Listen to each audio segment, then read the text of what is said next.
Cet officier d'état civil de la mairie de Mamoudzou se souviendra longtemps de cette déclaration de naissance. En face de lui, un papa bien décidé à appeler sa fille Mfaoume Nyoha, la reine serpent en français. Un prénom insolite qui ne laisse personne indifférent. À la sortie de la mairie, le nouveau papa est conspué, notamment par les femmes. Mais le choix de ce père génère aussi des fous rires chez certains. Amada Salim, lui, assume. Je comprends que ça choque certaines personnes parce que l'islamisation a en quelque sorte lavé une partie de nos cerveaux, lavé une partie de notre conscience traditionnelle. Notre langue est en perdition, donc il serait préférable à nous les Mahorais, si on se considère bien comme Mahorais, de s'inspirer de notre langue pour donner les prénoms de nos enfants.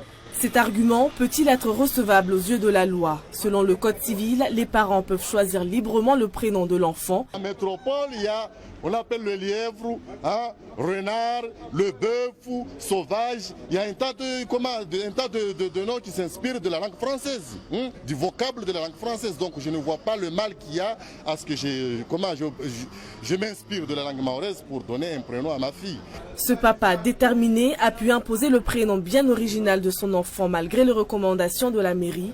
Il repart avec l'extrait de naissance de sa fille, Mfaoume Nyoha, la reine serpent, mais il sait déjà que seul le juge décidera si oui ou non l'enfant pourra garder ce prénom. Est-ce que nous honorons nos ancêtres?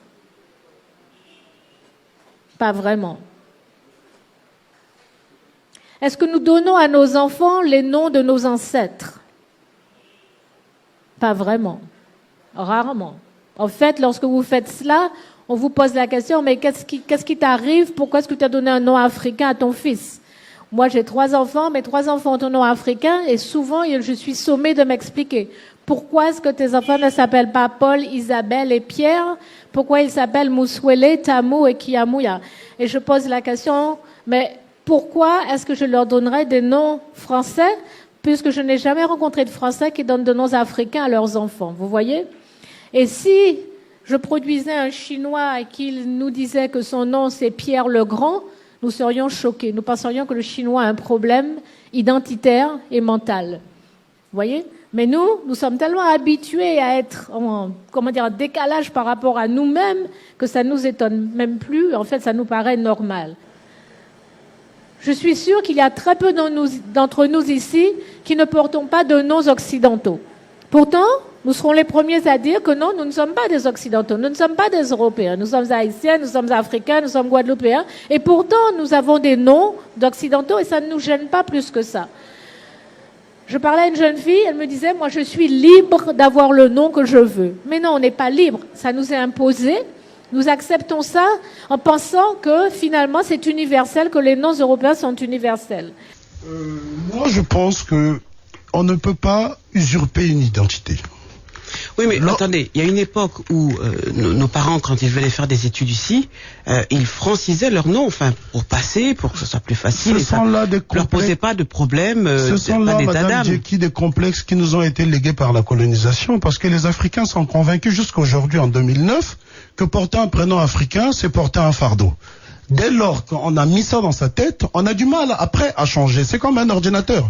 Une fois qu'il est programmé, tout se fait systématiquement. Je pense que tout part de l'éducation. Le prénom ou le nom influe sur l'enfant. Si vous appelez votre enfant Sundiata, que vous lui expliquez qui a été Sundiata, je pense que il aura une certaine conduite. Le véritable problème, c'est que nous voulons vivre avec des cultures d'emprunt. Je vous donne l'exemple du Japon. Le Japon est la première puissance technologique au monde et la deuxième puissance économique. Les Japonais sont les peuples les plus traditionnalistes au monde. C'est pas parce que la modernité n'est pas incompatible avec sa culture, avec ses origines. Moi, je ne rejette pas en bloc tout ce que l'Occident peut apporter à l'Afrique. Ce n'est pas cela le débat. Le débat, c'est un problème d'identité. Pourquoi est-ce que quand les Européens vont vivre en Afrique, ne changent-ils pas les prénoms? Et ça fait 400 ans, ceux qui vivent en Afrique du Sud, ça fait 400 ans, 500 ans qu'ils y sont. Ils portent des prénoms européens. Les Afrikaners ne portent pas des prénoms africains. Ils s'appellent De Klerk, ils s'appellent Terre Blanche, ils s'appellent, je sais pas moi. Ils assument leur identité. Pourquoi est-ce que l'Africain devrait renoncer à sa culture au bénéfice d'autres cultures? C'est incroyable. Mais de toute façon, ce qui est évident, c'est que vous avez toute l'Afrique qui se réapproprie son nom. Tout le monde va s'identifier aux personnes dont elle porte le nom. Tout le monde va avoir le même comportement que ces personnes-là et reste connecté avec son histoire. C'est que ces gens-là n'ont eu besoin de personne pour mener l'Afrique, donc lui n'a besoin de personne pour mener l'Afrique. Et c'est ça la véritable réalité. Donc on se désaliène, on fait la rupture totale avec ces gens-là. Parce que aussi longtemps qu'on sera à leur remorque, effectivement l'Afrique ne s'en sortira jamais. Et c'est normal d'ailleurs, c'est de bonne guerre. Ils n'ont aucun intérêt à ce que l'Afrique se tire d'affaire. Prenez le Portugal qui a été la première grande puissance mondiale à l'époque. Qu'est-ce que le Portugal maintenant? Le Portugal est devenu le pays le plus arriéré d'Europe parce qu'elle a perdu toutes ses colonies en Afrique. La France, ce sera pareil si la France perdait ses colonies en Afrique. Et si les Africains se réapproprient leur authentique nom, se comportent comme leurs ancêtres, mais c'est fini, l'Afrique va se tirer d'affaire. Parce que je vous ai dit, ce sont les valeurs spirituelles, les valeurs morales qui fondent la personnalité d'un individu. Donc qui lui donnent la confiance en lui. Une fois que ce peuple a confiance en lui, mais il peut réaliser tous les miracles possibles. Il n'y a pas de miracle qui puisse lui résulter. Et puis en Amérique, il y a les nègres marrons d'Haïti, ceux d'Amérique centrale, ceux du Brésil, partout. La République de Palmarès. Est-ce qu'ils ont joué un rôle déterminant dans... Absolument. Ceux du Brésil ont tenu tête aux esclavagistes portugais de 1630 à 1698, avec Zumbi.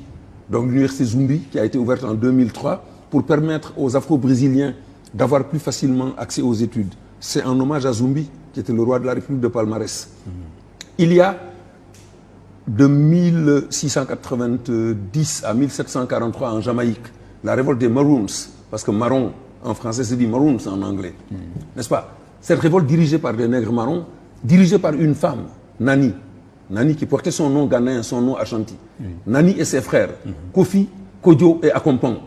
Donc les nègres marrons, aussi pour l'essentiel, toujours garder leur nom africain. Alors, est-ce qu'ils ont gardé ces noms africains dans une large mesure? Ils les ont gardés pendant l'insurrection, donc quand ils se sont battus contre les Anglais. N'est-ce pas? Nani, Kodjo, Kofi, Akompong, ce sont des noms qu'on trouve toujours encore au Ghana. Bien sûr. Et encore aujourd'hui en Haïti, chez les nègres marrons haïtiens, ils ont laissé des noms comme Agnan, qu'on retrouve encore au Bénin, au Dahomey. Ils ont laissé des noms comme Pognon, qu'on retrouve encore aujourd'hui au Dahomey. Ils ont laissé des noms comme Kouakou, qu'on retrouve aujourd'hui en Côte d'Ivoire. Ils ont laissé des noms comme Kwasi, qu'on retrouve aujourd'hui en Côte d'Ivoire. Ils ont laissé des noms comme parmi les nègres marrons, qui ont été les pivots de l'insurrection haïtienne après la trêve de 1801. Donc avant les batailles finales qui ont chassé Napoléon, ceux qui n'ont jamais déposé les armes, n'est-ce pas? Qu'on appelait donc Silla, le bien nommé, n'est-ce pas? Parce que j'ai expliqué à mes amis haïtiens que les Silla venaient d'une région montagneuse au Sénégal. Il a toujours été dans les mornes là-bas. Un autre qui s'appelle Makaya, qui a gardé son nom congolais. Mavougou, on trouve encore ce nom au Congo et au Gabon. Et quant aux rites, pour l'essentiel, ils ont été conservés. C'est ça. Là, Et pour les noms, je dois dire, même en Équateur, en 2006, en Équateur, il y a une province où il y a des Noirs, la province d'Esmeralda. Dans l'équipe nationale de football d'Équateur, il y a un footballeur équatorien qui s'appelait Adjovi. Les Adjovi sont encore au Bénin, au Dahomey. Donc c'est au nègre marron qu'on doit ça. Oui, donc ils nous ont aidé et la conservation des noms et des rites africains. Tout à fait. Voilà.